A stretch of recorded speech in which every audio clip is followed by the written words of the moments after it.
Hey there guys and welcome back to Mana Down Under. Today we are covering Sai, the Master Thopterus from Core Set 2019. Now like always, this is just a commander deck idea, not a hardcore deck list, because if you took every card from here it'd be more than a 100 card deck plus lands. So, Sai is 3 mana, he's 1/4, we're mono blue. He has, whenever you cast an artifact spell, create a 1/1 color Thopter token with flying, and he has pay 2 mana, sacrifice 2 artifacts, draw a card. So, clearly Thopter tribal in a way. There's a few different ways to build the deck. You could go all 0 drops and just drop the hand out, get those free tokens early on, but sustaining will be pretty hard. I've kind of gone with artifact good stuff because as long as you're casting artifacts, you're creating token presence. And we've got a couple of lords or things that will abuse the Thopter token entry. So we want to build the deck around the Thopters, and we've got a bit of recursion for the sacrificing there. So let's go into it. First up, we'll go with the creatures. You've got all your reduction creatures. Chief of Engineer gives artifact spells Convoke. Your Sculptor, Inspector, and Familiar all reduce artifact spells by 1. Familiar does extra work by helping out your commander a little bit. You've got your 2 Myrs, which are relevant to your deck, the blue and the colorless. Shimmer Myr is just nice, having flash, can't complain. Lodestone Golem will tax your opponent more, that's going to hurt you. It will be a little inconvenience to you, but it's going to put the pain on them. Then you got your Lord-like effects. Adaptive Automaton and Mimic you're probably going to put on Thopter because that's your most common creature type thanks to your commander. The Steel Overseer is going to blanket your whole team with counters, which is relevant. Chief of the Founder is just a generic Lord for all artifact creatures. You would definitely want your Mage cycle. The Trinket Mage gets 1, Trophy Mage gets a 3, and Treasure Mage gets a CMC 6 or greater. Good variety in the deck, very good in the deck. Wormcoil Engine, that's an example of one of your 6 drops. And we're going into the bigger boys as well. You can play Blightsteel Colossus, you don't need friends, play Infecting Commander. Metalwork Colossus is another option. It can be very cheap in the deck, and it has its own recursion. Your 2 Darksteels here, the Colossus is just annoying pressure unless they got XR removal, it's there. I actually prefer the Juggernaut because it's half the mana, and it comes out, well, with that it comes out a lot earlier. And you've got a lot of artifacts in your deck, so it's just constant pressure early on, but it does have to attack each turn. The Broodstar is often a 2 mana 10/10 in this deck, not hard at all. Just a big fat flyer, can't really complain. Then you've got Hangerback, Thopter Assembly, and Sharding Sphinx, which all care about Thopters. They can all generate a ton of Thopters on death, on combat damage, and Assembly is more of a backup here. It can, if for some reason you've got no board presence, you can drop a Thopter Assembly and it can hopefully generate 5 tokens. Master of Ethereum, same idea, it's just a really big fatty equal number of artifacts, but it's also a Lord at the same time. Padim is just his protection for your whole team essentially, and if you have the fattest artifact on upkeep, you draw an extra card. The Archmage, just drawing a card and artifact spells, we cannot complain. We draw quite a bit in the deck, so we have a little draw something going on. Memnarch is dirty in this deck, because we do run Mycosynth Lattice, we do have that combo where we turn the whole board to artifacts, so you can quite cheaply start taking everything. Or Memnarch can do it himself, but at the cost of 7 mana total. Now these are more your graveyard or interactive creatures. Sad Robot, we all know it, it's good in Commander for a reason. Murder Retriever and Scrap Troll will definitely play around in the graveyard, which keeps us recurring our cheap spells. Now, a weird one, Mycosynth Golem. It's 11 mana for a 4/5, but it does have its own affinity, but it also gives all artifact creature spells affinity. It's weird. So you drop it, suddenly you can cascade your whole hand onto the board. Not the actual mechanic cascade, it's a cascading effect. You can essentially drop your whole hand for free. It's quite good. Duplicate and Phyrexian Metamorph are, a half a clone and a clone. Just give you a bit of option in the deck. I like the Crawler here, because your commander has draw built in. You have a lot of strong draw built into the deck, especially in the enchantment support side. So you can really hemorrhage everyone at the table with this thing. It will never be that big, because you are playing your hand out pretty quick. You're drawing a lot, but you're playing pretty quick. Meteor Golem's a new one from Core Set 2019. It's too slow for standard and modern, but here with all our reduction spells, it's not too bad, and targeted removal in blue, we'll take it, we don't get much. Just a quick one, Eldrazi. Weirdly enough, they do support artifact because they are colorless. Aula's Dust can be a one-sided board wipe in our game. Deceiver of Form is fun. It's not what would be the word, consistent. But at beginning of upkeep, you reveal top card of your library, or beginning of combat, sorry, you reveal top of your library, If it's a creature, you may have all your creatures except for the Deceiver forms become a copy of that creature until end of turn. Now, if you've got like 10 Thopters out there, suddenly, I don't know, Wormcoil Engine, you got 6 Wormcoil Engines, or God forbid, Blightsteel Colossus. You don't deserve that win, but you'll have it. Conduit of Ruin gets a big fat colorless creature. Doesn't have to be an Eldrazi, any colorless creature, 7 or greater, and put it into your hand. Or on top of your library, sorry. Also makes your creature spells 2 less to cast, the first one each turn. So that will help. And the Ruination Guide, it's like a combat lord. It gives all colorless creatures +1/+0. There is a defense version, but I feel power is more important in this deck. Alright, now we've got the big artifacts. We've got the Darksteel Forge and the Lattice combo. We've all seen it before. Yes, it's really good and it does work. Darksteel Forge makes all your artifacts indestructible. Lattice makes everything an artifact. Makes everything colorless, and you can spend mana as any color. So, and plus it supports your Memnarch Stealing Game and your Affinity, your X that care about number of artifacts. It ties quite well into the deck. Unwinding Clock just lets you untap each upkeep, or untap step. Blinkmoth Urn gives each player colorless mana in main phase 1 or the pre-combat main phase, equal number of artifacts they control. You're going to have more than your opponent, so it gives you more of effect. I wouldn't play with Lattice, because then your opponent could get like 10 plus mana free. That is helping him out a lot, but either way, one or the other. Then you've got Trading Post. I love Trading Post. In Commander in general, it does a lot. In this deck, it does the Lord's work. You can maybe use the discard to gain 4 life, but probably not. The last 2 is what you care about. Sack a creature, return target artifact card from your graveyard to your hand, and sack a fire as an artifact, draw a card. Your Thopter tokens that you're generating free are artifact creatures. They're relevant for either of those 2 abilities. Free cannon fodder. Staff of Nin, one of my favorites in Commander. I know not many people run it, but it's 6 mana, it lets you draw an extra card, and it can headshot weenies and keep planeswalkers in check. It's not that bad. Plus all your reduction spells in the deck. Speaking of which, Cloud Key. Name artifact, all your artifacts cost 1 less to cast. It's a bit pricey though, I think it's like $20 because it hasn't ever had a reprint. The Wand from Core Set 2019, because we don't get direct removal in blue, we'll take what we can get. And turning a big annoying creature just to a vanilla 2/4 is fine by me. Elixir, if reversing mill, plus reshuffling and saving what we need, so 2 to 4 again is always good. Skull Clamp is great. You can just equip it to your weenies and eat them up to draw 2 cards.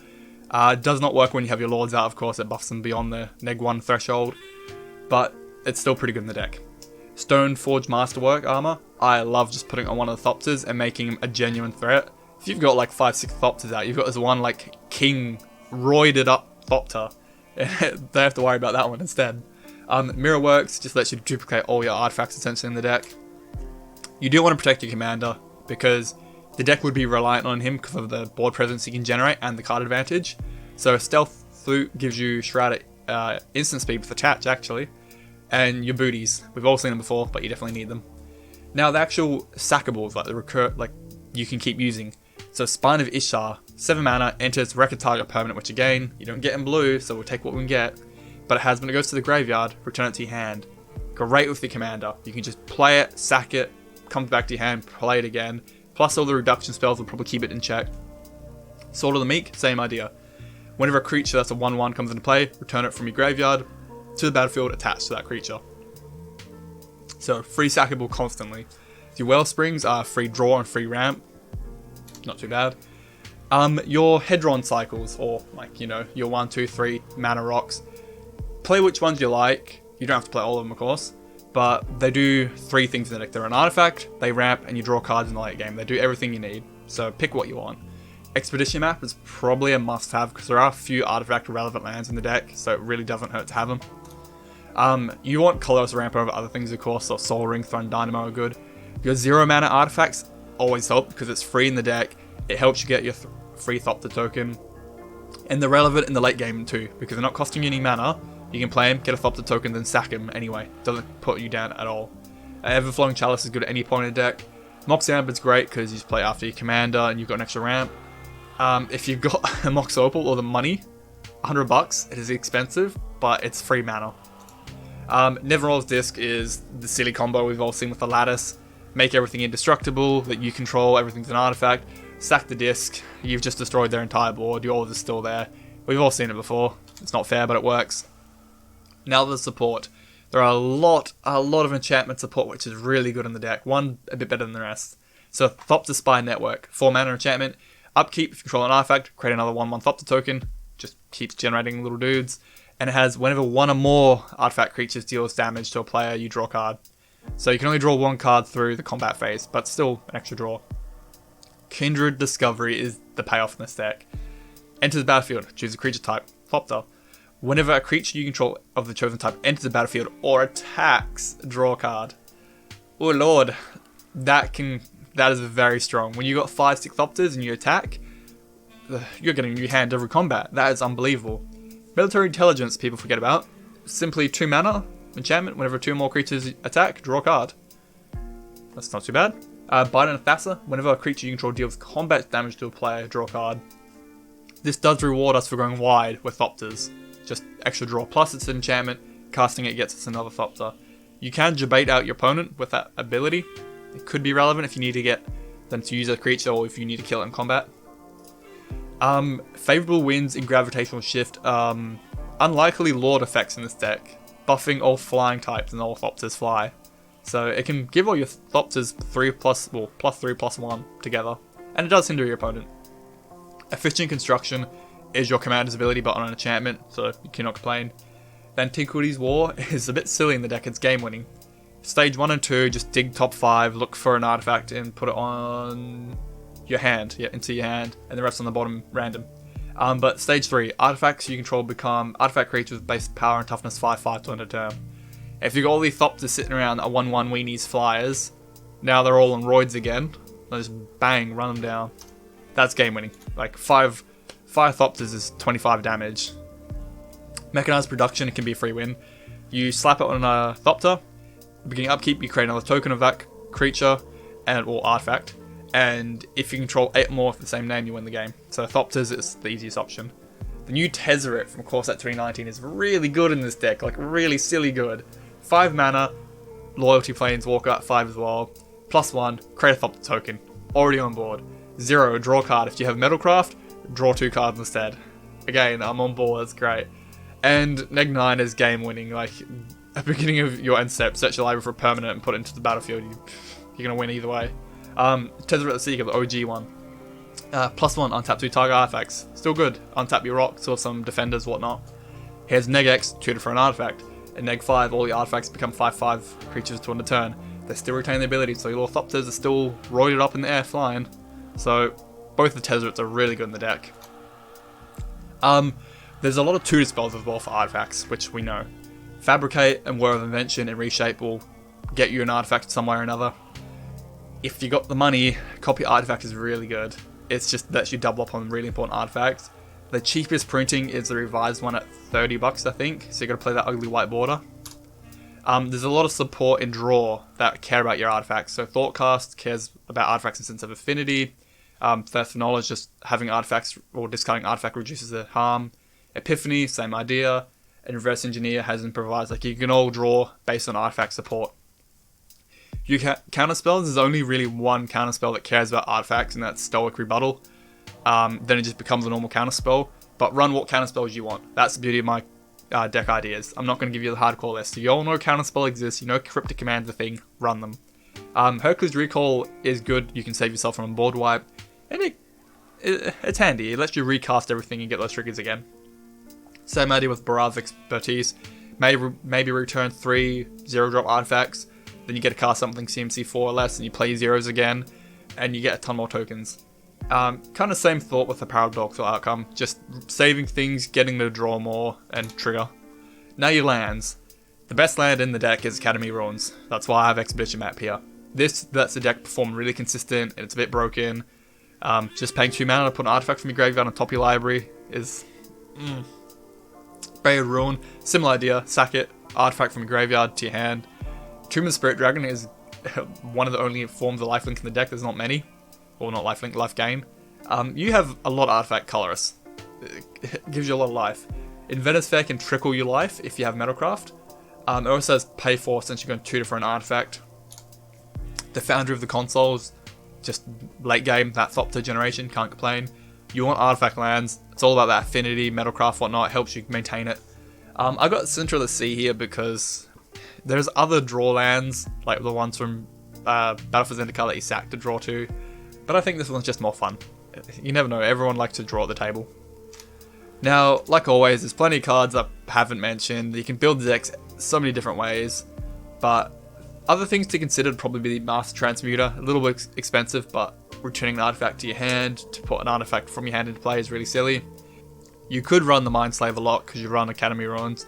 You could, but it's harder to pull off because you're Commander, not Modern. Signal Pest is a good option because he works with all the Thopters. Sapphire Medallion, maybe. Like, you are more artifact than blue, so I don't know how much it really does for you. Obviously, Cryptic Command, Counterspell, whatever you want. Your bounce spells, choose your removal, your blue, you have the best. Cyclonic Rift is probably good in the deck. Probably, I don't know, I've never used it. Rhystic Study, I love it. The artwork, I want more people to use it. It's a very great card. So let me know, guys. What do you think about Sai? I think he's not too bad. He's like a budget Locust god. He's same idea. I like the deck quite a bit. It's good fun. Lots of token generation. A lot of draw. A lot of tokens. I like it. Alright guys, have a good one. Bye. Thanks for watching, guys. Please remember to like and sub, and have a good one.